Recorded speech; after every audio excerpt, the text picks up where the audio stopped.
ओम स्वामी समर्थाय नमः। श्री स्वामी समर्थ।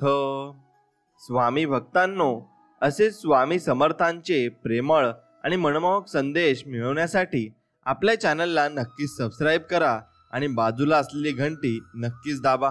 मित्रांनो, आज स्वामी तुमच्यासाठी एक नवीन चमत्कार घेऊन येत आहे आणि त्याची वाट तुम्ही बघत आहात। ती गोड बातमी तुम्हाला आज मिळणार आहे, त्यामुळं तुम्ही फक्त स्वामींवर विश्वास ठेवा आणि नक्कीच तुम्हाला चमत्कार दिसेल आणि तुम्ही जीवनात भाग्यवंत ठराल।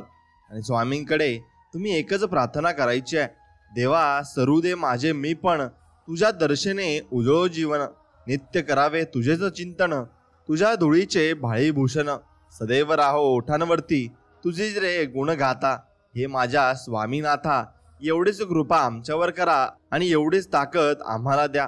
आणि स्वामींचं नाव मुखात असेल की कितीही मोठी संकट आले तरी त्याच्यावर मात होतेच, हीच स्वामी नामांची ताकद आहे। आणि या ताकदीमध्ये भरपूर काही आशीर्वाद सुद्धा आहेत। म्हणून ज्याला दुःखाची जाणीव असते त्याला सुखाची किंमतही असते। म्हणून जे दिवस आपण काढले आहेत त्याची नेहमी जाणीव ठेवा। सुंदर चेहरा म्हातारा होतो, बलाढ्य शरीर सुद्धा एक दिवस गळून पडतं, पद सुद्धा एक दिवस निघून जातं, परंतु एक चांगला माणूस नेहमी चांगलाच असतो आणि आपण नेहमी चांगली कर्म करायचे।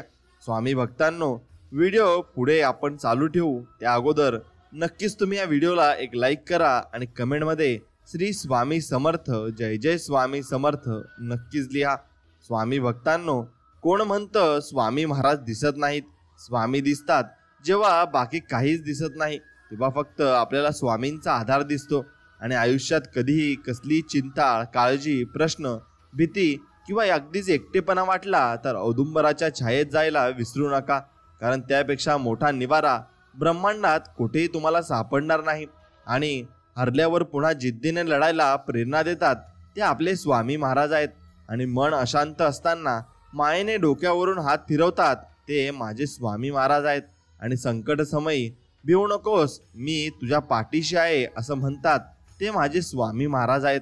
म्हणून स्वामींवर तेवढा विश्वास माझा पूर्णपणे आहे आणि मी स्वामींशी एकनिष्ठ राहतो। म्हणून यशात माझ्या स्वामी, सारा तुमचाच वाटा आहे, माझ्या सुखाचे कारणही तुमचीच कृपा आहे आणि हीच कृपा तुम्ही आमच्यावर अशीच बरसत राहू द्या, हीच तुमच्या चरणी प्रार्थना। अजून स्वामी म्हणत आहेत, अजून किती रडणार आहे एकट्यामध्ये? थांब आता, हे सर्व किती दिवस दुसऱ्यांच्या वागण्याचा व बोलण्याचा त्रास करून घेणार आहेस? तुला मी रडण्यासाठी जन्म दिला आहे का? तुझ्या माझ्यावर विश्वास आहे ना? माझं नामस्मरण करत राहा, मी सदैव तुझ्या सोबत आहे। त्याचं गांभीर्य नाही आहे का तुला? सर्व काही तुझ्यावर आहे, लोक बोलणारच। तू जर ठरवलं तुला त्रास नाही करून घ्यायचा आहे तर तुला त्रास होणारच नाही। म्हणून तू त्रास करू नको बाळा, तू फक्त माझे नामस्मरण कर, तुझ्या मनाला खरोखर शांती लाभेल असं स्वामी म्हणतात। दगडासारख्या कठीण परिस्थितीवर घाव घालण्याची जिद्द असली की मूर्तीसारखी सुंदरता आयुष्याला पूर्णपणे लाभत असते। आणि बुद्धीचा वापर जास्त करणाऱ्या लोकांपेक्षा मनाचा वापर करणारी लोक जास्त चांगली असतात, कारण बुद्धीचा वापर करणारी लोक आधी स्वतःचा विचार करतात, पण मनाचा वापर करणारी लोक सर्वात आधी दुसऱ्यांचा विचार करतात, मग ती स्वतःचा विचार करत असतात।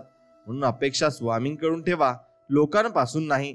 अडचणीत आलात तर स्वामी तारतील, एकटे असाल तर स्वामी सांभाळतील, मार्ग सापडत नसेल तर दाखवतील, रडत असाल तर तुमचे अश्रू पुसतील। फक्त स्वामींवर श्रद्धा ठेवा आणि सेवा करा। आणि तुमच्या आयुष्यामध्ये अडचणी कितीही येऊ द्या, स्वामी महाराज तुमच्या पाठीशी उभे असतात। म्हणून प्रारब्धाच्या पुढे कोणीही जात नाही, त्यामुळे लक्षात ठेवा, वादळात दिवा लावण्याचे स्वप्न बाळगा, नियती मदत केल्याशिवाय तुम्हाला कधीच राहणार नाही। म्हणून जीवनात अडचणी कितीही असो, चिंता केल्यावर त्या अजून जास्त होतात, शांत राहिल्यावर त्या कमी होतात आणि संयम राखल्यास त्या संपून जात असतात। आणि परमात्माचे आभार मानले तर अडचणी आनंदात पूर्णपणे बदलून जात असतात। म्हणून ज्याच्या घरची तुळस फुललेली असते त्याच्या घरी पाण्याचा तुटवडा नसतो।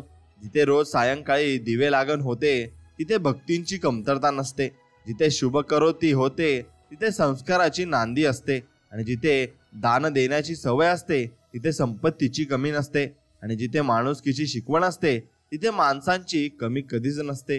म्हणून ज्या व्यक्तीला आपलं ज्ञान आणि तोंडातून बाहेर पडणारे शब्द यांची बरोबर सांगर घालता येते त्या व्यक्तीचं व्यक्तिमत्व चार चौघात उठून दिसत असतं आणि खिशात मजबूत पैसा असला की गरमीची भाषा असते आणि पैसा नसला तर नरमीची भाषा असते. म्हणून सगळी माणसं चांगली असतात. जोपर्यंत त्यांच्या अंतरंग व त्या विविध रंगांच्या छटा कळत नाही तोपर्यंत सर्व काही चांगलं असतं. म्हणून जगात किती सत्य दाबले गेले असतील आणि असत्याचा बोलबाला झाला असेल हे देवच जाणे. आणि म्हणून तुम्ही काही चिंता करू नका. शेवट विजय हा सत्याचाच होत असतो आणि सत्याचा विजय शेवटी होणारच आहे. म्हणून मनुष्याचं काय, वादळही गोंधळात पडलं की त्याचं सुद्धा वावटळती रूपांतर होतं. जेव्हा गोंधळ मोठा तेवढी वावळत मोठी होते. म्हणून आपलाही गोंधळ होऊ शकतो, फक्त त्यात तुमचं मन स्थिर असलं पाहिजे. ज्याला अन्नाला लावला तो खाऊन खाऊन माजतो आणि ज्याला आपल्यालाच अन्न करायला लावतो. म्हणून मित्रांनो, वेळ दाखवण्याला घड्याळाला सुद्धा त्याची वाईट वेळ आली की भंगारात टाकले जाते हे मात्र निश्चित. म्हणून कोणाला किती किंमत द्यायची हे तुम्ही स्वतः ठरवायचं असतं. अर्धवट माहितीच्या आधारे बोलणाऱ्याला अर्धवट पूर्णपणे म्हणत असतात. म्हणून मनावर संयम ठेवला ना हे लोक तेव्हाच सांगतात जेव्हा त्या प्रसंगाशी सुताराम संबंध नसतो आणि नात्यात सुद्धा राजकारण असतं. समाजात प्रतिष्ठित व पैसेवाला नातेवाईक हा नेता असतो. ज्याला स्वतःचं अस्तित्व नसतं तो नातेवाईक कार्यकर्ता असतो आणि जो विरोधक बोलतो तो सर्व कार्यकर्त्यांच्या दृष्टीने विरोधी पक्ष नेता असतो. म्हणून असंच आपलं नातेवाईकांमध्ये असतं. म्हणून कधी पैशाचा माज करू नका. सर्व काही ठीक होईल. आणि ज्या वेळेस नात्यांमध्ये तुम्ही स्पष्ट बोलू लागता त्यावेळेस काही नाती अस्पष्ट होऊ लागतात, कारण तुम्ही पूर्णपणे नवीन बोलत असता आणि ज्याचं त्याचं श्रेय त्याचं त्याला देणे योग्य आहे. काही लोक दुसऱ्यांचं श्रेय लाटतात आणि मोठे होत असतात. खरे मानकरी आहे तिथेच राहत असतात. म्हणून कधी कुणाचं लुबाडून खाऊ नका. तुम्हाला आयुष्यामध्येही तसंच भेटणार आहे. म्हणून प्रामाणिक माणसाच्या हातून चूक झाली की अप्रामाणिक माणसाची भावना त्याच्या मनाला आयुष्यभर टोचत राहते आणि तो अपराध केल्याची भावना त्याला वाटत असते. म्हणून स्वाभिमानाने जगता येईल आणि स्वाभिमानाने मरता येईल एवढा पैसा गाठीशी नक्कीच गोळा केला पाहिजे. नाहीतर नंतर रडण्यात अर्थ उरणार नाही. आणि पैसा हा जीवन जगण्यासाठी आवश्यक गोष्ट आहे. ज्या आपल्याला शिकवतात की तोल सावरायला पाहिजे त्यांचाच तोल जाताना याही देही याची डोळा बघितलेलं असतं की तत्व सांगणाऱ्या व्यक्तीला खोट्या वाटायला लागतात. म्हणून सगळेच चांगले वागत नाही आणि सगळेच चांगली कर्म करत नाही. म्हणून बरं नाही तर परमेश्वराची पंचायत व्हायची. नरकाचा दरवाजा बंद करायला लागायचा आणि स्वर्गाचा दरवाजा तुडुंब भरायचा. म्हणून तुम्ही भक्ती करत असाल आणि गुणगान देवाचे गात असाल आणि इकडे तुम्ही दुसऱ्याला त्रास देत असाल मग त्याला काही महत्त्व उरत नाही. योग्य व्यक्तींना दिलेली संधी आपणास उत्तम कामाची खात्री देते. त्यामुळे व्यक्तीपेक्षा त्यांची पात्रता लक्षात घ्या, कारण यातून योग्य व्यक्तीला त्यांच्या क्षमतेनुसार काम मिळेल आणि चांगले कामही पूर्ण होण्यास नक्कीच मदत होईल. आणि ज्ञान मिळवण्यासाठी आपण प्रयत्न करतो, पण मिळवलेल्या ज्ञानाचा वापर योग्य पद्धतीने आणि योग्य कामास करणे हा ज्ञान प्राप्त करण्याचा मूळ उद्देश आहे. आणि परिस्थिती अनुभव देऊन जगायला शिकवते, पण त्यासाठी आपणही परिस्थितीवर नियंत्रण मिळवण्यासाठी प्रयत्न करण्याची गरज मात्र पूर्णपणे असते. आणि सातत्याने केलेल्या प्रयत्नांना यश देण्याचे काम परमेश्वराचे आहे. त्यामुळे स्वतःचे काम करत राहा, कारण कष्ट जर आपले असतील तर इतरांकडे लक्ष देण्याची गरज आपल्याला भासणार नाही. आणि आपल्यामध्ये काय कमी आहे याकडे लक्ष देऊ नका. जे आहे त्यावर लक्ष केंद्रित करा, कारण आत्मविश्वास वाढवण्यासाठी नकारात्मक गोष्टींकडे आपल्याला पूर्णपणे दुर्लक्ष करावे लागते. आणि नकारात्मक गोष्टींकडे तुम्ही लक्ष दिले तर तुमच्या जीवनामध्ये संकटे ही फार मोठी येतील आणि मग तुम्हाला त्यातून सावरण्यासाठी भरपूर वेळ सुद्धा लागतो. म्हणून नशीब परीक्षा घेत असेल तर घेऊ द्या. आपणही त्यास उत्तर देण्याची तयारी ठेवायची, कारण परीक्षा टाळण्यापेक्षा त्या सामोरे जाणे केव्हाही योग्य असते आणि केव्हाही तुम्ही त्याला सामोरे गेलंच पाहिजे. आणि मग तुम्हाला सर्व काही चांगलं अनुभवायला मिळणार आहे हे मात्र निश्चित. म्हणून मित्रांनो, प्रत्येक गोष्टीचा संघर्ष तुमच्यामध्ये निर्माण व्हायला वेळ लागतो आणि तो संघर्ष एकदा निर्माण झाला की सर्व काही ठीक होत असतं. म्हणून जीवनात संघर्ष करताना थकवा जाणवेल. त्यामुळे एकच गोष्ट लक्षात घ्या, ध्येयापर्यंत पोहोचण्यासाठी फक्त आपण एकटे प्रयत्न करत नाही तर खूप जण त्यासाठी प्रयत्न करत असतात हे मात्र निश्चित. आणि जे ठरवले आहे ते मिळवण्याची जिद्द कायम ठेवा, कारण ही जिद्दच तुम्हाला हवे ते मिळवून देऊ शकते आणि तुम्हाला यशाच्या मार्गावर घेऊन जाऊ शकते. म्हणून कमी वेळात जास्त काम करण्याच्या पद्धतीचा वापर करू नका, कारण उत्कृष्ट काम करायला वेळ द्यावा लागतो. त्याशिवाय ते काम पूर्ण होऊन ते शक्य होत नसते, ते फक्त अशक्य राहून जात असते. म्हणून आपले भाग्य आपल्या हातात असते, ते कोणावर अवलंबून राहून घडत नाही.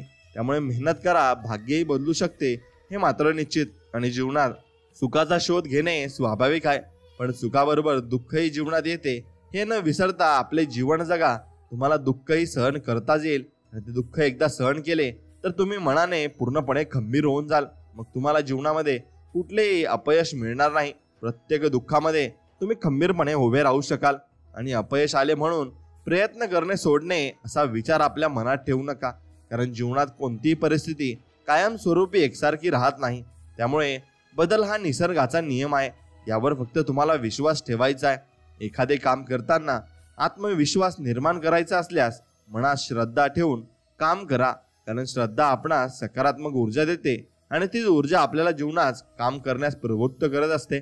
जीवनात आपणास काय करायचे आहे आणि ते कशा प्रकारे करायचे आहे हे स्वतः ठरवलं पाहिजे, कारण सल्ला मोफत मिळू शकतो, परंतु साथ कोणाचीच मिळत नाही. ती आपल्यालाच आपली साथ द्यावी लागते आणि जीवनात आपल्याला पुढे जावे लागते. आणि यश मिळवायचे वास्तव समजून घ्यायचे असेल तर त्यासाठी यशस्वी व्यक्तीने केलेला संघर्ष आणि त्याग लक्षात घ्यावा लागेल, कारण त्यातून यश हे सहज मिळत नाही. त्यासाठी खूप मेहनत करावी लागते हे पूर्णपणे आपल्याला समजून गेलेले असते. आणि सर्वांना सोबत घेऊन काम करण्याची मानसिकता तयार करा, कारण समाजाला योग्य मार्ग दाखवून त्याचा विकास करण्याचे काम नेतृत्व करू शकते. आणि वेळेला कधी कमी समजू नका, कारण वेळ असा न्याय देते की जिथे परमेश्वरालाही नतमस्तक व्हावे लागते. म्हणून वेळेनुसार तुम्हाला तुमच्या चांगल्या आणि वाईट कर्मांची फळे मिळत असतात. म्हणून कर्मे फक्त चांगली करायला शिका. जेवढे जास्त चांगली कर्मे कराल तेवढे जास्त चांगलं फळ तुम्हाला आयुष्यात मिळणार आहे हे मात्र निश्चित.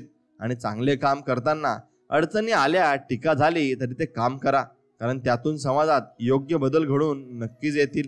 आणि एखाद्या प्रसंगी जीवनात प्रेरणा मिळत नसेल तर एखाद्या शास्त्रज्ञाचे उदाहरण डोळ्यासमोर ठेवा, कारण कोणताही शोध जेव्हा एक शास्त्रज्ञ लावतो तेव्हा तो ती गोष्ट शक्य होईल आणि होऊ शकेल हाच विचार मनात ठेवून प्रयत्न करत असतो. आणि परिस्थिती कशी येऊ द्या, त्या परिस्थितीत आपण काय भूमिका घेतो हे फार महत्त्वाचे असते, कारण परिस्थितीवर नियंत्रण मिळवणे शक्य तेव्हाच होते जेव्हा आपण परिस्थितीवर मात करण्याची भूमिका पूर्णपणे घेत असतो. आणि जीवनात अडचणी येतात, पण त्यावर मात करण्याचे मार्ग शोधा, कारण अडचणी येणारच आहेत आणि त्यामुळे त्यावर उपाय शोधण्यासाठी प्रयत्न करणे अत्यंत गरजेचे आपल्यासाठी होणार आहे. म्हणून कोणतीही गोष्ट सहजतेने मिळत नाही, त्यासाठी प्रयत्नांची पराकाष्ठा करावी लागते. त्यामुळे एखादी गोष्ट सहजतेने मिळेल हा गैरसमज तुमच्या मनातून पूर्णपणे काढून टाका. प्रत्येकालाच कष्ट करावे लागते आणि कष्टातूनच मोठं साम्राज्य उभं राहत असतं. म्हणून मर्यादेत राहून काम करा, पण मर्यादा आपल्या यश मिळवण्याच्या मार्गात अडथळा ठरत असेल तर मर्यादा ओलांडून योग्य मार्ग अवलंबून काम करावे लागते. आणि चांगल्या कामासाठी योगदान द्या, कारण एखादी चांगली गोष्ट घडण्यासाठी त्या कामास मदतीची गरज असते. त्यासाठी कोणत्याही स्वरूपात केलेली मदत ते काम पूर्ण करण्यास दिलेले योगदान असते. म्हणून तुम्हाला कोणी मदत केली असेल तर त्याचे आभार मानायला विसरू नका.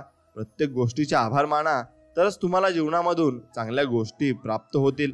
आणि एखादी घटना घडणे हा जीवनाचा भाग आहे, परंतु घडणाऱ्या घटनांकडे दुर्लक्ष न करता त्या घटनांचा अभ्यास करून त्यातून शिकून जबाबदार व्यक्तिमत्व घडवणे हे आपले काम आहे आणि ते आपणच केले पाहिजे. आणि संकटातून कठीण परिस्थितीचा जन्म होतो, त्यामुळे त्या परिस्थितीला तोंड देण्याचे शौर्य निर्माण केले पाहिजे, कारण कठीण परिस्थितीवर मात तोच करू शकतो जो पराक्रम करून दाखवण्यास सज्ज होत असतो. आणि समतोल राखून काम करण्यास महत्त्व दिले पाहिजे, कारण समतोल हा सर्वांना समान संधी देऊन सर्वांना न्याय देईल अशी व्यवस्था निर्माण करू शकतो. आणि शिकण्याचा प्रयत्न करा, कारण एक शिक्षक उत्तम ज्ञान देऊ शकतो, परंतु ज्ञान देताना आणि देण्याचा हेतू सफल तेव्हाच होईल जेव्हा विद्यार्थी मनापासून ज्ञान मिळवण्याची तयारी मात्र ठेवेल. आणि कधी कोणाला कमी समजू नका, कारण भल्या मोठ्या अशा झाडाला सुद्धा स्वतःची वाढ करण्यासाठी आपल्या लहान अशा मुळांशी मदत घ्यावी लागत असते. म्हणून प्रत्येक मोठ्या व्यक्तीला लहान लोकांची मदत घ्यावीच लागेल, तरच तो वरच्या थरापर्यंत जाऊ शकतो. नाहीतर त्याला कोणी असं पोहोचू शकत नाही आणि तो एकटे काम करून वरती जाऊ शकत नाही. म्हणून स्वावलंबी बना, कारण दुसऱ्यावर अवलंबून राहण्याची सवय स्वबळावर एखादी गोष्ट करण्यास प्रोत्साहन देत नाही. आपण स्वबळावर प्रत्येक गोष्ट केली पाहिजे. आणि एखादी गोष्ट असणे किंवा नसणे हा आपला दृष्टिकोन ठरवत असतो. त्यामुळे आहे त्यावर लक्ष केंद्रित करा आणि जे नाही त्याची खंत अजिबात मनात ठेवू नका. जीवनात मार्गदर्शन खूप महत्त्वाचे आहे आणि ते कोणाकडून घ्यावे हे त्यापेक्षा महत्त्वाचे आहे, कारण योग्य मार्गदर्शन चुकीच्या गोष्टींना विरोध करते तर चुकीचे मार्गदर्शन योग्य गोष्टींना विरोध करत असते. आणि जगताना स्वतंत्र निवडा, कारण स्वतंत्र हे आपणास एकट्याने जीवन जगण्याची ऊर्जा देऊन स्वतःच्या पायावर उभे राहण्यासाठी मदत करू शकते. आणि स्पष्ट भूमिका घेण्यावर आपण जास्त भर दिले पाहिजे, कारण जीवनात स्पष्टपणा मनात गोंधळ निर्माण होऊ देत नाही. तसेच आपले मत आणि आपले विचार प्रभावीपणे मांडण्यास आपण नक्कीच मदत करू शकतो. म्हणून आपल्या कामात पारदर्शकता आणण्यासाठी प्रयत्नशील राहिले पाहिजे, कारण सदोष पद्धत कोणतेही काम यशस्वी करत नाही आणि त्यावर कोणीही विश्वासही ठेवत नाही. म्हणून समोर येणाऱ्या संकटांचा सामना करण्याचे साहस निर्माण करायचे असल्यास समुद्रातील जहाज पहा, कारण विशाल अशा समुद्रात उतरणारे जहाज साहसाचे एक उत्तम उदाहरण असते. आणि जीवनात शांतता आपणास योग्य वाटते, परंतु जेव्हा गरज असेल तेव्हा आपली ताकद दाखवून देणे गरजेचे असते, कारण मर्यादेपेक्षा जास्त शांतता हे दुर्बलतेचे लक्षण आहे आणि पूर्णपणे आपण दुर्बलही होत असतो. म्हणून आव्हानांचा स्वीकार करा, त्यांना टाळण्याचा प्रयत्न करू नका, कारण एखाद्या खेळाडूला देखील प्रतिस्पर्धी खेळाडूचे आव्हान स्वीकारून त्यावर विजय मिळवावा लागतो. त्याशिवाय त्याला पुढेच्या फेरीत प्रवेश करता येत नाही हे मात्र निश्चित. आणि जिथे आपली बाजू योग्य असेल त्या ठिकाणी संपूर्ण जग विरोधात असले तरी माघार घेऊ नका, कारण आपले हक्क मिळवण्याचा आणि त्यांचे संरक्षण करण्याचा अधिकार सर्वांना आहे आणि सर्वांना ते नक्कीच मिळू शकतं हे मात्र निश्चित. आणि पुढील रस्ता दिसणे जेव्हा तुम्हाला बंद होईल, जेव्हा तिथपर्यंत रस्ता दिसत असेल तिथपर्यंत वाटचाल करा, कारण पुढे गेल्यानंतर पुढचा रस्ता दिसू शकतो. त्यामुळे काही न करण्यापेक्षा प्रयत्न करणे उत्तम असते आणि प्रयत्न आपल्याकडून झालेच पाहिजे. जीवनात पर्याय निर्माण करा, कारण सर्वजण एकाच क्षेत्रात यशस्वी होऊ शकत नाही. त्यामुळे तुम्ही वेगवेगळ्या क्षेत्रात उतरले पाहिजे आणि त्याच्यामध्ये कामाच्या संधी तुम्ही शोधल्या पाहिजे. तरच तुम्हाला जीवनात वेगवेगळ्या संधी सापडतील आणि वेगवेगळ्या रीतीने तुम्ही प्रयत्न करून जीवनामध्ये उंच गाठू शकता. आणि जीवनात नेहमी देण्याची भावना ठेवावी, मग ते ज्ञान असेल किंवा संकटात असणाऱ्याला दिलेला मदतीचा हात असेल, कारण देण्याची तयारी ठेवणाऱ्यांच्या पाठीमागे परमेश्वरही त्याचप्रमाणे उभा असतो. आणि अन्याय सहन करणे कधीही मान्य करू नका, कारण न्याय मिळवण्यासाठी लढणारा कधी हरला नाही आणि अन्याय करणारा कधीच विजयी झालेला नाही. आजपर्यंतच नक्कीच गोष्ट लक्षात घ्या, अन्यायाच्या सोबत देव कधीच उभा नसतो. देव फक्त न्यायाच्या सोबत उभा असतो. न्यायाला पहिले त्रास होतो, पण शेवटी विजय न्यायाचाच होतो आणि सत्याचाच होत असतो. म्हणून तुम्ही समोर येणाऱ्या अडचणी आणि संकटे यांचा विचार करून वळण घ्या आणि पुढे वाटचाल करत राहा, कारण वळण घेणे म्हणजे त्या संकटावर आणि अडचणींवर मात करण्याचा एक मार्ग आहे. आणि हे तुम्ही समजून घेतले पाहिजे.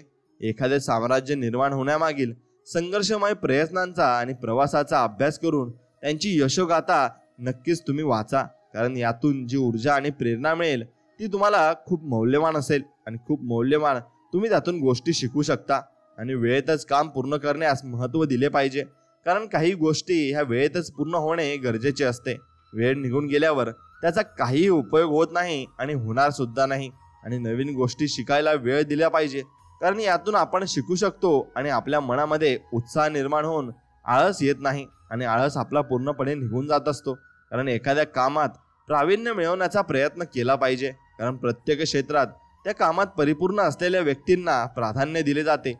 आणि म्हणून मर्यादित साधनांचा वापर करून जीवन जगण्यास तयार राहिले पाहिजे, कारण त्यातून त्याग करण्याची सवय लागून मर्यादित साधनांचा योग्य वापर करण्याची क्षमता विकसित होत असते.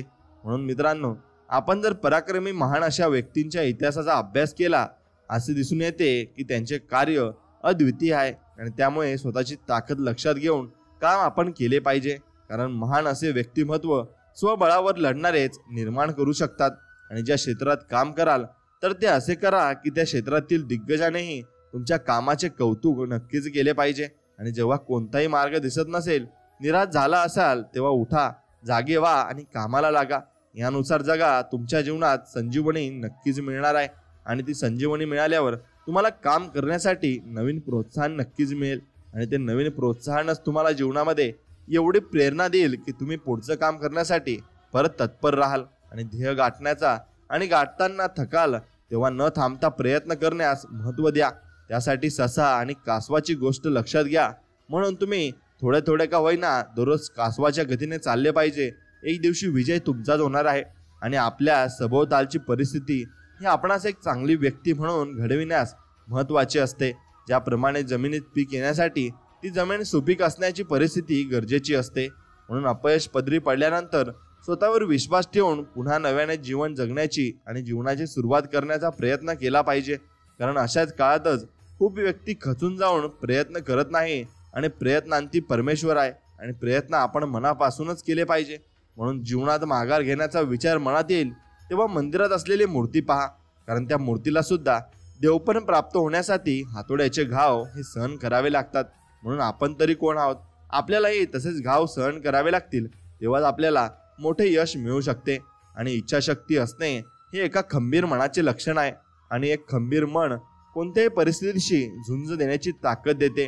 त्यामुळे इच्छाशक्ती गरजेची आहे. आणि ज्ञान मिळवण्याचा सर्वोत्तम मार्ग पुस्तकांशी तुम्ही मैत्री केले पाहिजे आणि जीवनामध्ये भरपूर पुस्तकं तुम्ही वाचली पाहिजे. कारण जेवढे जास्त तुम्ही पुस्तकं वाचाल तेवढं जास्त ज्ञान तुमच्यामध्ये भर पडेल आणि अशक्य अशा गोष्टी शक्य करण्याचे बळ तुमच्यामध्ये येईल आणि तुमच्यामध्ये ते तुम्ही ठेवलेही पाहिजे. कारण वेळेने अशक्य वाटणाऱ्या गोष्टी सत्यात उतरविणाऱ्या व्यक्तींचा परिचय जगाला करून दिलाच आहे.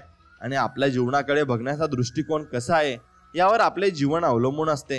कारण दृष्टिकोन जर सकारात्मक असेल तर कितीही संकटे आणि अडचणी आल्या तरी त्यावर मात करून यश मिळवण्यासाठी प्रयत्न करण्याची ताकद तुम्हाला जीवनामध्ये नक्कीच मिळेल. आणि जबाबदारीची जाणीव असणे हे अत्यंत गरजेचे आहे.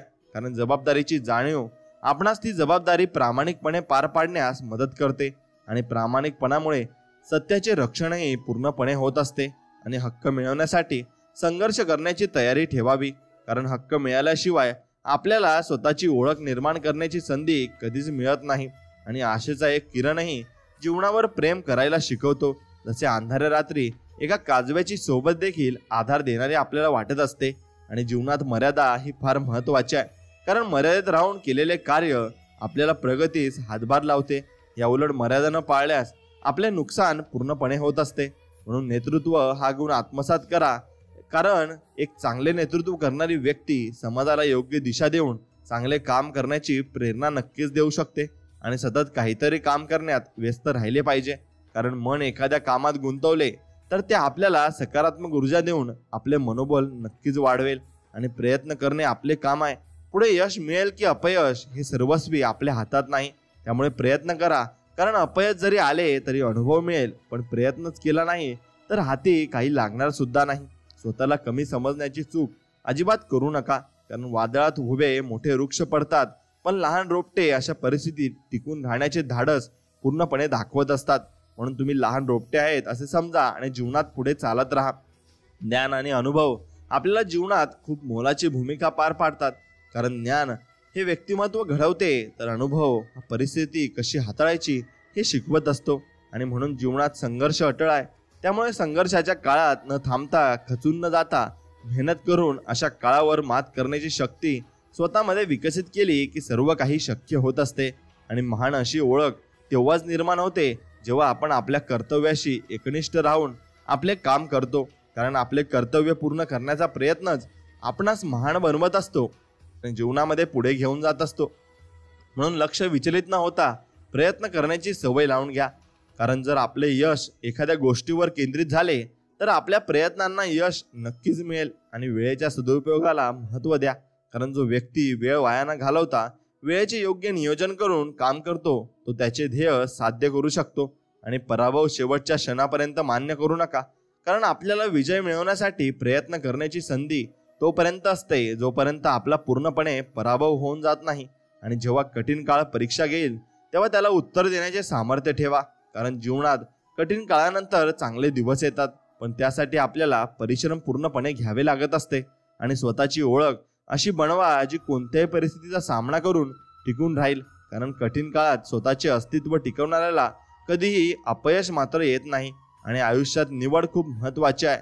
कारण एखाद्या गोष्टीची केलेली निवड आपल्याला आयुष्यात मोठे बदल आणू शकते आणि मोठे बदलही घडवू शकते. म्हणून प्रत्येक वेळी मिळालेला अनुभव खूप महत्त्वाचा असतो, मग तो चांगला असो किंवा वाईट.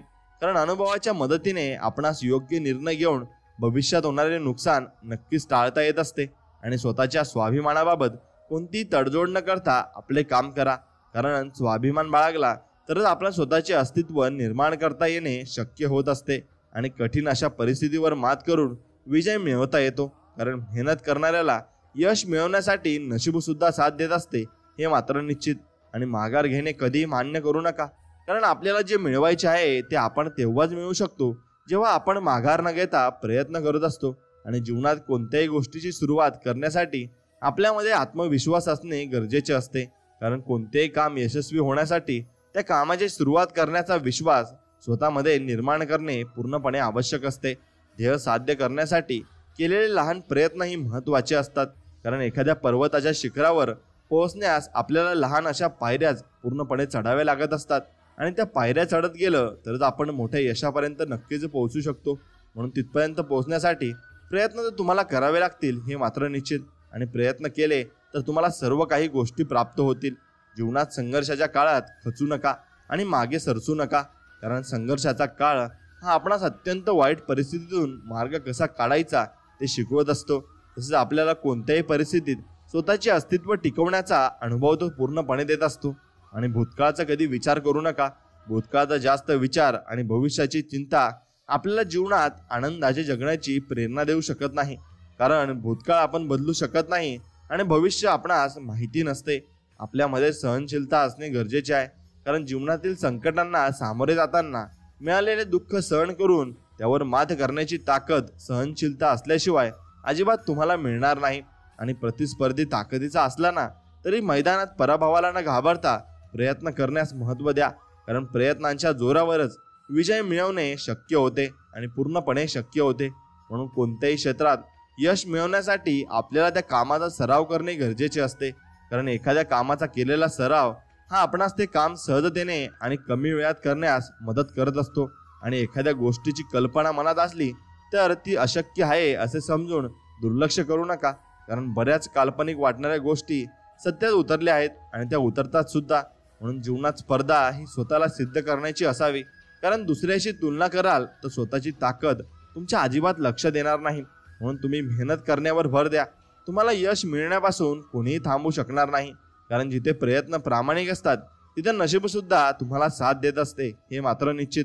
आणि कठीण परिस्थिती आपली परीक्षा घेईल, पण अशा कठीण परिस्थितीवर विजय मिळवण्याचे धाडस ठेवा, कारण वाईट काळात संघर्ष हा एकमेव पर्याय असतो आणि तोच पर्याय तुम्हाला निवडायचा सुद्धा आहे.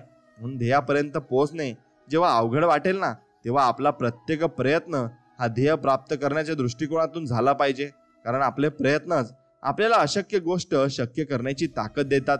आणि स्वामी महाराजांचा विचार कायम मनात ठेवा आणि त्यांचे नामस्मरण करत राहा. बघा, तुम्हाला नवीन प्रेरणा मिळेल आणि नवीन ताकद तुमच्यामध्ये निर्माण होईल, कारण अपयशाने यशाच्या वाटा बंद होत नाहीत, तर अपयशातून शिकून पुन्हा नव्याने सुरुवात करून आपण यशाकडे जाणारा मार्ग निर्माण करू शकतो.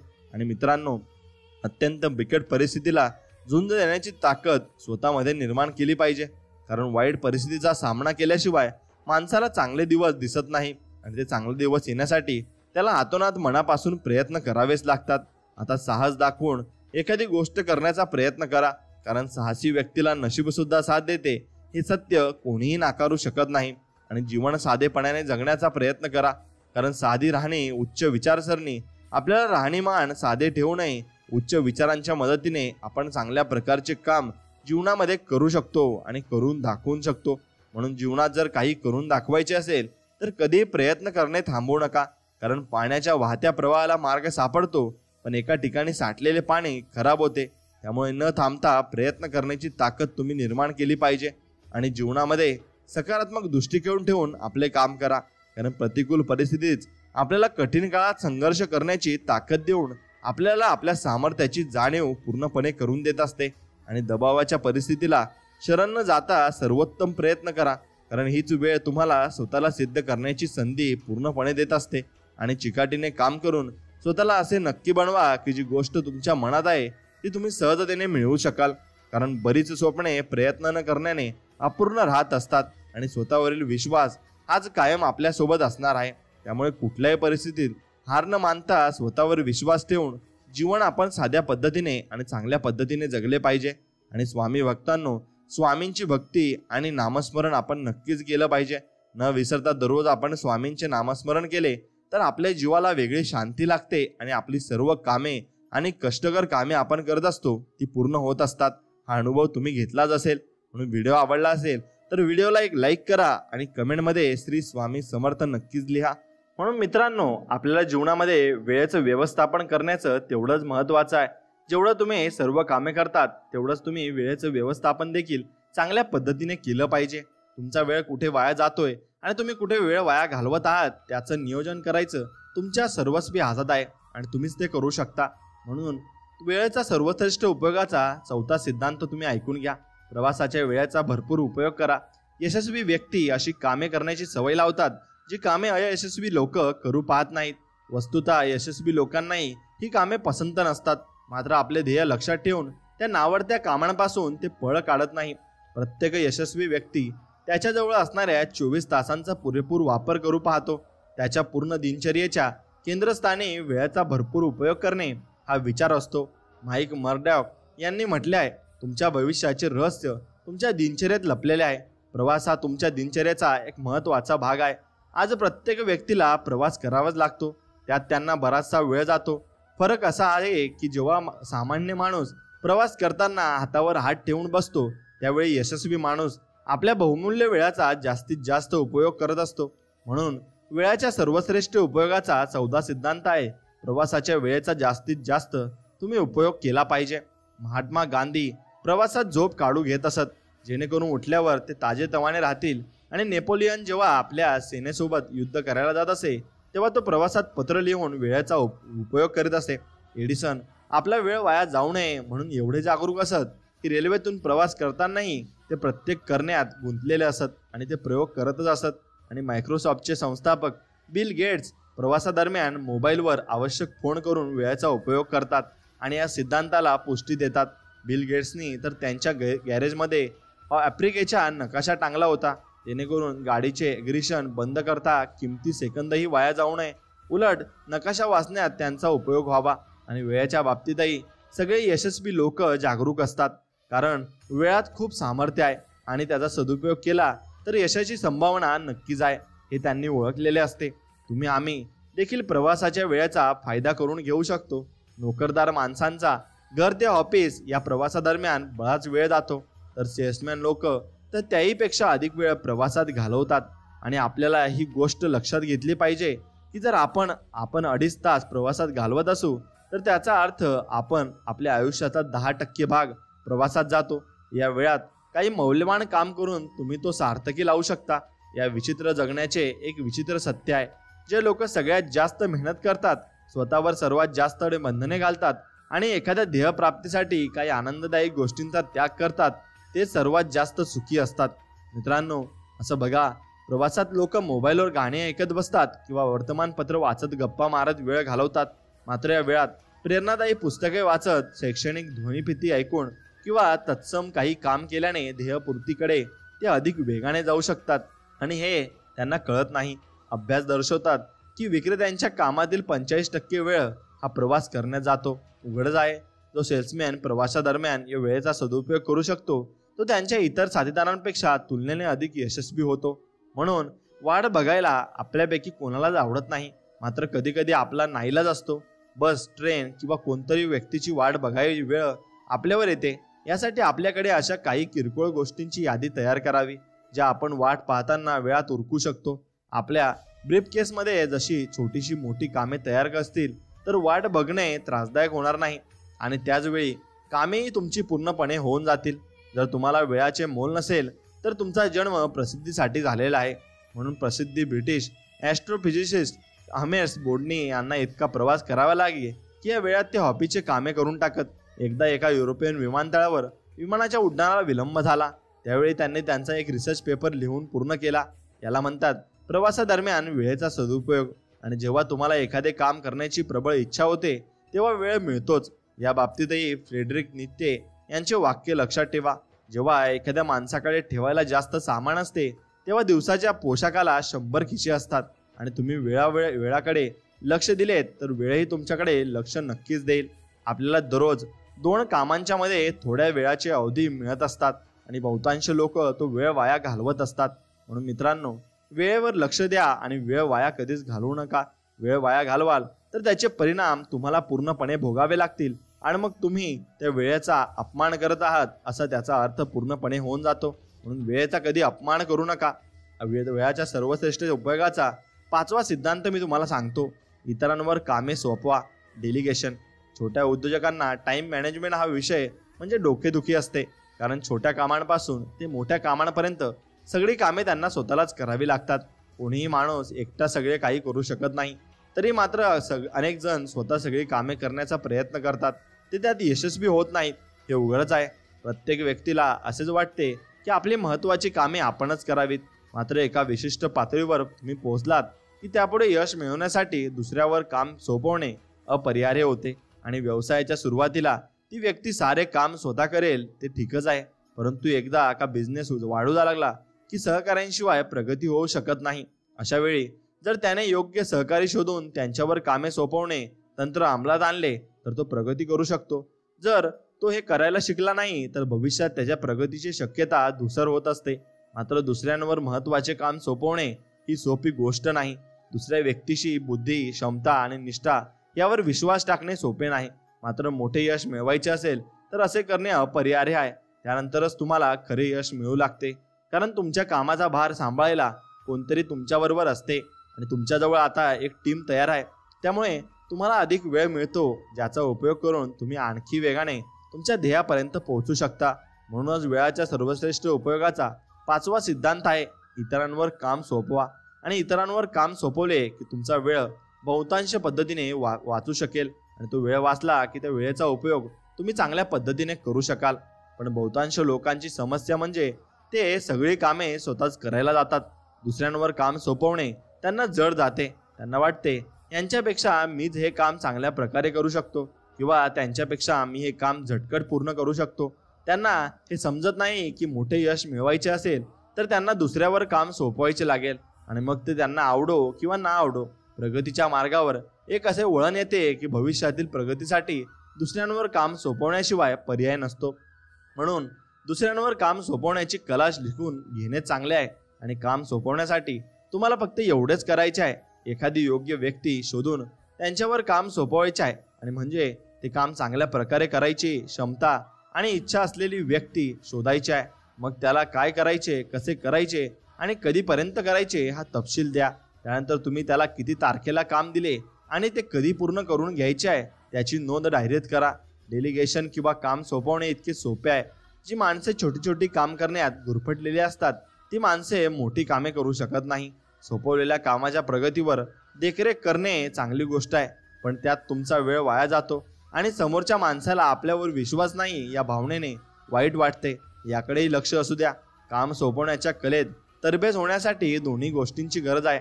कोणत्या गोष्टी इतरांवर सोपवता येतील आणि त्या कोणावर सोपवता येतील ते माहिती करून घ्या. फक्त कोणतेही गुप्त किंवा अत्यंत महत्त्वाचे काम दुसऱ्यावर न सोपवता स्वतः तुम्ही नक्कीच केले पाहिजे. श्रीमंत लोक वेळामध्ये गुंतवणूक करतात, पण गरीब लोक पैशाची गुंतवणूक करतात. म्हणून वेळाचा सर्वश्रेष्ठ उपयोगाचा 6वा सिद्धांत तोच आहे. पॅरेटोचा 20/80चा नियम जाणून घ्या. कशात तरी व्यग्र असणे हे पुरेसे नाही. मुंग्या सुद्धा कामात व्यग्र असतात. आणि मग त्या प्रश्न हा आहे की तुम्ही कशात व्यस्त आहात हे महत्त्वाचं आहे. पॅरेटोचा 20/80चा नियम वेळाच्या सर्वश्रेष्ठ उपयोगाच्या दृष्टीने महत्त्वाचा आहे, कारण तो जाणून घेतल्यानंतर तुम्ही वेळाचा आणखी चांगला उपयोग करू शकाल. पॅरेटोचे असे म्हणणे आहे की तुमच्या कामाचा 20% अग्रक्रम तुम्हाला 80% परिणाम देऊ शकेल. फक्त तुम्ही 20% अग्रक्रमात तुमचा वेळ, ऊर्जा, पैसे आणि कर्मचारी यांचा समावेश करा. म्हणजेच आपला 80% वेळ केवळ 20% परिणाम साधण्यात वाया जातो. आणि जर आपल्याला आपल्या वेळाचा सर्वश्रेष्ठ उपयोग करायचा असेल तर आपण त्या 20% सार्थकी लागणाऱ्या वेळाचा शोध घेतला पाहिजे. तर तो वेळ वाया जाण्यापासून शक्य तितका वाचायला हवा. एवढेच नाही तर जो 80% वेळ वाया घालवून आपण फक्त 20% परिणाम मिळवतो त्या वेळेचाही शोध घेतला पाहिजे. यामुळे आपण सार्थकी लागणाऱ्या वेळाचे प्रमाण वाढवू शकतो आणि निरर्थक जाणारा वेळ कमी करू शकतो. म्हणून कामाची योजना करताना जर तुम्ही पॅरेटोच्या 20/80 या नियमाचे पालन केले तर तुमचे यश कल्पनातीत वृद्धिंगत होईल. आणि याचे कारण तुम्ही कोणत्या वेळाचे तुमच्या कशात किती योगदान आहे हे सत्य उमजून ती योजना तुम्ही आखाल. म्हणून वेळाच्या सर्वश्रेष्ठ उपयोगाचा 6वा सिद्धांत आहे पॅरेटोच्या 20/80चा नियम जाणून घेणे. पॅरेटोचा नियम हा आपल्याला अप्रत्यक्षरित्या परफेक्शन किंवा परिपूर्णतेचा आपला जो हट्ट असतो त्याबाबत सावध करतो. हा नियम असे सांगतो की आपण 80% काम 20% वेळातच पूर्ण करत असतो. उरलेले 20% काम करण्यात 80% वेळ वाया घालवत असतो.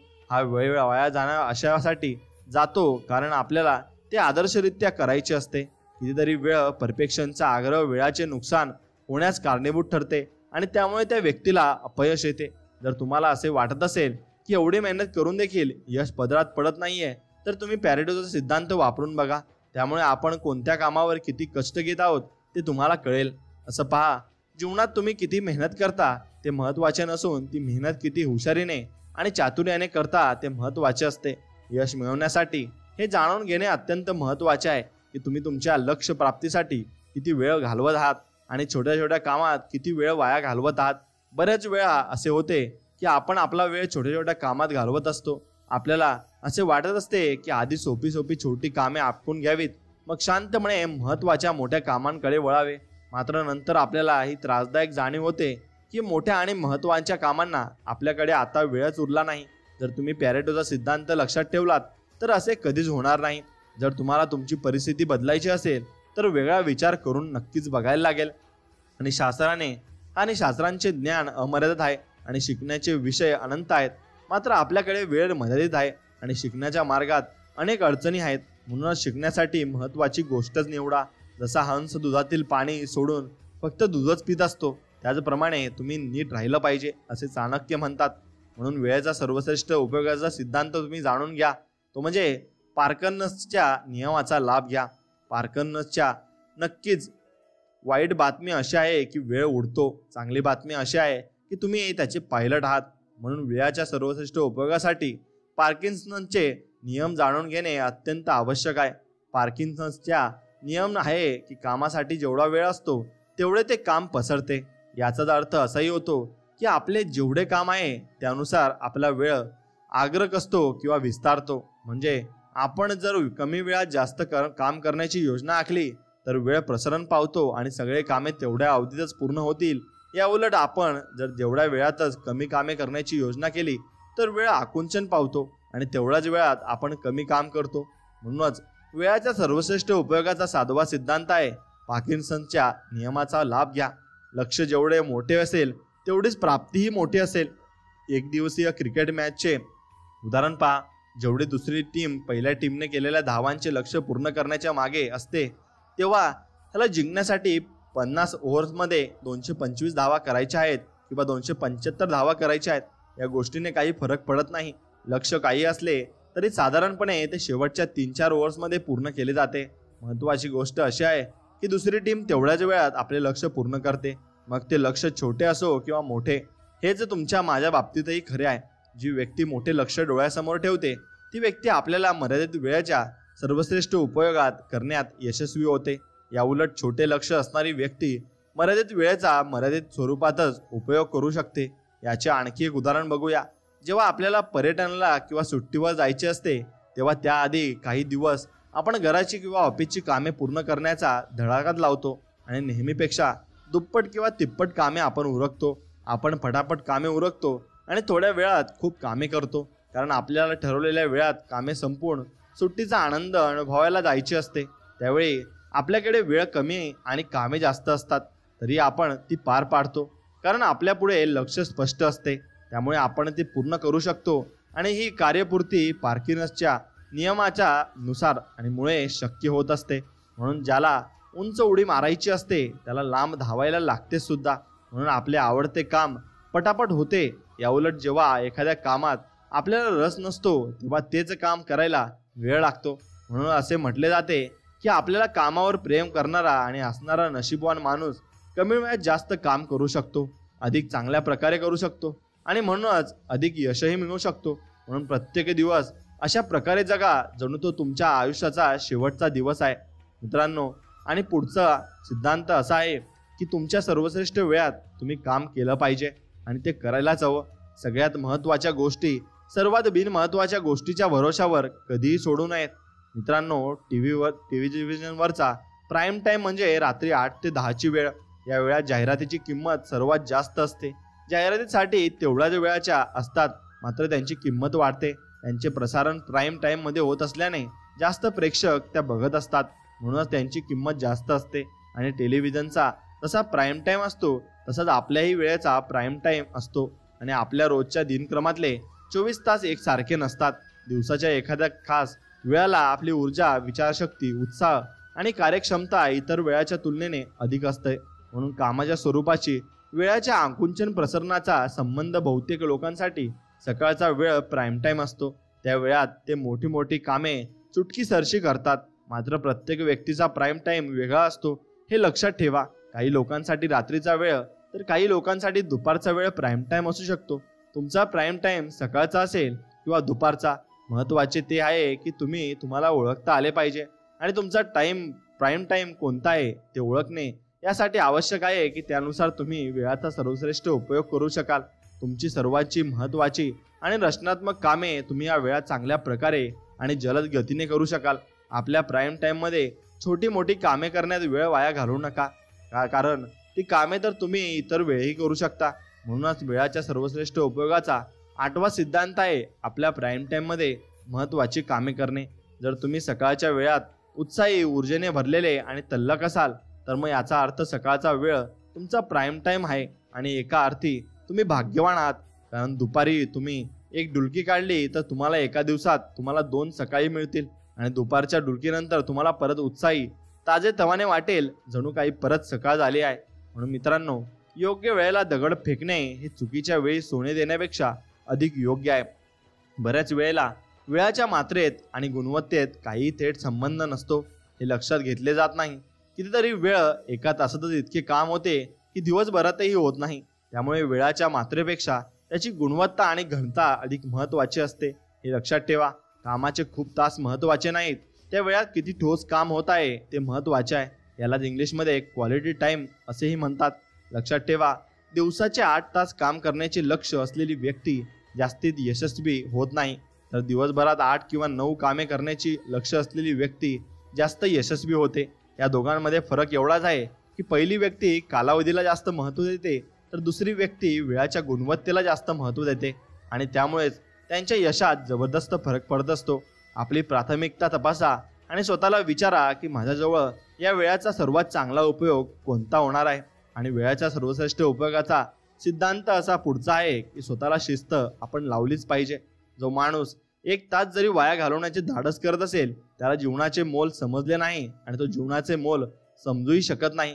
म्हणून त्याने जीवनाचे मोल समजून घेतले पाहिजे. अव्यवस्थित जगण्यामुळे आपल्यासमोर अनेक समस्या निर्माण होतात.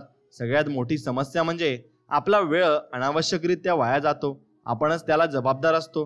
म्हणूनच वेळाच्या सर्वश्रेष्ठ उपयोगाचा 9वा सिद्धांत आहे स्वतःला शिस्त लावणे. एखादा महत्त्वाचा कागद किंवा फाईल न मिळणे हे अव्यवस्थितपणाचे सर्वत्र नक्कीच आढळणारे उदाहरण आहे. आणि या सवयींमुळे ऑफिसमध्ये काम करणारी लोक रोज जवळजवळ 30 मिनिटे कागद किंवा फाईल शोधण्यात वाया घालवतात असा अंदाज केला जातो. आळस किंवा घाईघाईमुळे आपण एखादी वस्तू जागेवर ठेवत नाही आणि मग ती शोधण्यात ऑफिस किंवा घर अस्ताव्यस्त करून टाकतो. शेवटी ती वस्तू अशा जागी मिळते जिथे ती ठेवायलाच नको होती. म्हणून अव्यवस्थितपणाचे आणखी एक रूप म्हणजे आजारपण. असंतुलित आहार, अनियमित झोप, काळजी, ताणतणाव आणि इतर हानिकारक सवयींमुळे बऱ्याचदा आपणच आजारपणाला आमंत्रण देतो. वेळाचा सर्वश्रेष्ठ उपयोग करायचा असेल तर आपल्याला शिस्तशीर जीवन जगून शिकले पाहिजे, जेणेकरून आजारपण आपल्याजवळ फिरकणार नाही. आणि आजारपण आले की आपले कितीतरी दिवस वाया जाऊ शकतात, कारण या दिवसात आपण कोणतेही रचनात्मक किंवा आव्हानात्मक काम करण्याच्या स्थितीत नसतो. म्हणून आजारपणामुळे वेळ वाया गेला की वाईट वाटते, कारण आपण केवळ हलगर्जीपणामुळे आजारपण ओढवून घेतलेले असते. आणि नियमित संतुलित आहार तसेच व्यायामाने आपण बहुतेक व्याधींपासून दूर राहू शकतो. म्हणून बेशिस्तपणे आणखी एक उदाहरण म्हणजे की आवश्यकतेपेक्षा जास्त किंवा कमी आहार घेणे.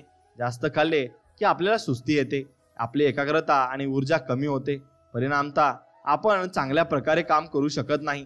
दुसऱ्या बाजूला गरजेपेक्षा कमी खाणे ही हानिकारक आहे, कारण तसे केल्यास आपल्याला अशक्तपणा जाणवतो किंवा डोकेदुखीचा त्रास होतो, आपण लवकर थकतो, चिडचिड होतो आणि कामात मन लागत नाही, कामासाठी लागणारी ऊर्जा कमी पडते. म्हणून मित्रांनो, सर्व वेळांसारखी ही वेळही उत्तमच आहे, फक्त तिचे काय करायचे ते आपल्याला माहीत असायला हवे आणि आपण त्याप्रमाणे त्यावर काम करायला हवे.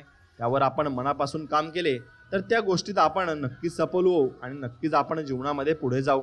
अनावश्यक चर्चा करत बसणे ते देखील बेशिस्तीचे उदाहरण आहे. ही चर्चा प्रत्यक्ष असेल किंवा अप्रत्यक्षरित्या असेल ती एका प्रकारची बेशिस्तच असते. फोनवरून चर्चा करण्याआधी आपल्याकडे काय बोलायचे आहे त्याचे मुद्दे तयार असतील तर ती चर्चा सार्थ होते. पण जर आपण फोनवर अनावश्यक गोष्टी बोलत बसलो आणि जरुरीच्या गोष्टी विसरून गेलो तर नक्कीच ते आपल्याला बेजबाबदारपणाचे लक्षण आहे आणि वेळाच्या अपव्ययाचे उदाहरण आहे. एखाद्याकडे अपॉइंटमेंट शिवाय जाणे ही देखील बेशिस्तीपणाचे आणि अपॉइंटमेंट शिवाय आपण गेलो तर ती बेशिस्तपणाचं होऊन जातं आणि ते उदाहरण आहे. जर तुम्ही अपॉइंटमेंट शिवाय गेलात तर तुम्हाला वाट बघत बसावी लागण्याची शक्यता असते आणि मग त्यात वेळ वाया जाऊ शकतो. असेही होईल की ती व्यक्ती तुम्हाला भेटणारच नाही. मग तुमचा येण्या जाण्याचा सगळा वेळ वाया जाईल आणि तुमची दिनचर्या जर व्यवस्थित असेल तर तुमचे जीवनही व्यवस्थित पार पडेल आणि जर तुमचे जीवन व्यवस्थित असेल तर तुम्ही वेळेचा सर्वश्रेष्ठ उपयोगही नक्कीच करू शकता. आणि वेळेचा जो मान सन्मान करतो त्याला देवही नक्कीच वेळेवर सर्व काही देत असतो. म्हणून तुम्ही वेळेचा मान सन्मान करायला शिका. दिवस म्हणजे एक अजब गोष्ट आहे. कधी ते पंख लागल्यासारखे भुरकन उडून जातात तर कधी संपत नाहीत. मात्र त्या सर्व दिवसात 24 तासच असतात. त्यांच्याबद्दलच्या कितीतरी गोष्टी आपल्याला माहिती नाहीत. हे तुम्ही जाणून घ्यायला शिका. वेळाच्या सर्वश्रेष्ठ उपयोगाचा पुढचा सिद्धांत आहे वेळापत्रक तुम्ही बनवायला शिकवा. आणि आपल्याकडे वेळाची कमतरता सर्वात जास्त असते आणि असे असूनही आपण सर्वात जास्त दुरुपयोग वेळाचाच करत असतो. म्हणून ज्याप्रमाणे पैशाचा अपव्यय टाळण्यासाठी अंदाजपत्रक बनवणे आवश्यक आहे त्याचप्रमाणे वेळ वाया जाऊ नये म्हणून वेळापत्रक करणे आवश्यक आहे. यासाठी वेळाच्या सर्वश्रेष्ठ उपयोगाचा 10वा सिद्धांत आहे वेळापत्रक बनवणे. तुमचे वेळापत्रक 2 प्रकारचे असेल, पूर्ण वेळापत्रक आणि संक्षिप्त वेळापत्रक. पूर्ण वेळापत्रक या वेळापत्रकात तुम्ही दिवसभराची म्हणजे 24 तासांची योजना आखता. संक्षिप्त वेळापत्रकात फक्त मर्यादित वेळाची योजना आखता. आता पूर्ण वेळापत्रक कसे असते ते बघूया.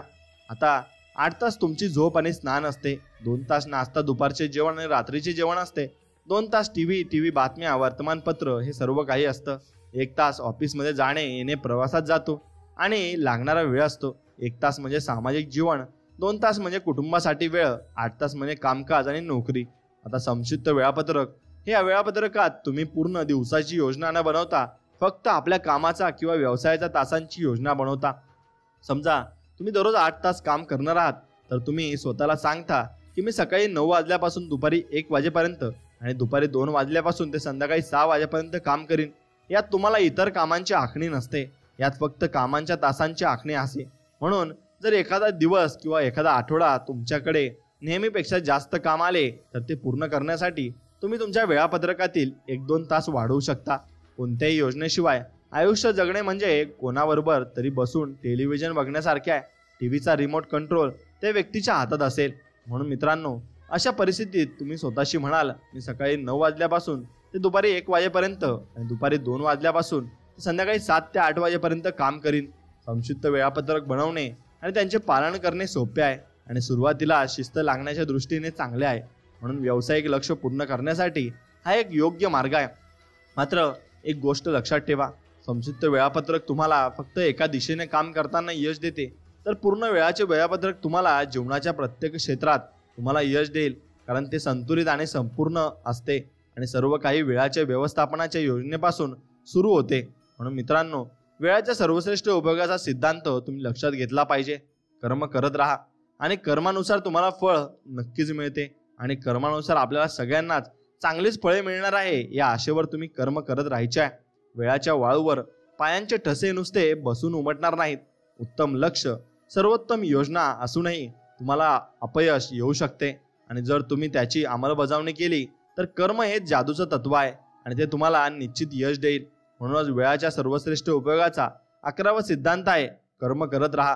मेहनतीशिवाय यश मिळत नाही ते आपल्याला सगळ्यांनाच माहिती आहे. पण आश्चर्याची गोष्ट अशी आहे की तरीही आपण मेहनत करत नाही, कामाची टाळाटाळ करतो, कधी मूड नाही तर कधी वेळच नाही अशा सबबी देतो. म्हणजे कामाशिवाय सगळे काही करतो. या संदर्भात तुलसीदासांचा दोहा लक्षात ठेवा. ते म्हणतात, सकल पदार्थ हे जग माही, कर्महीन नर पावत नाही.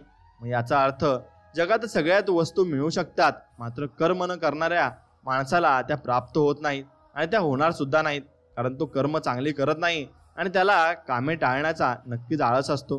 म्हणून कामे टाळण्याचे मुख्य कारण म्हणजे आपल्यात असणारा आळस. तसेच आपले मन सुखलोलूप असते आपल्याला सतत मनोरंजन आणि मौजमजेचे सोपे परंतु आकर्षक मार्ग खुणवीत असतात.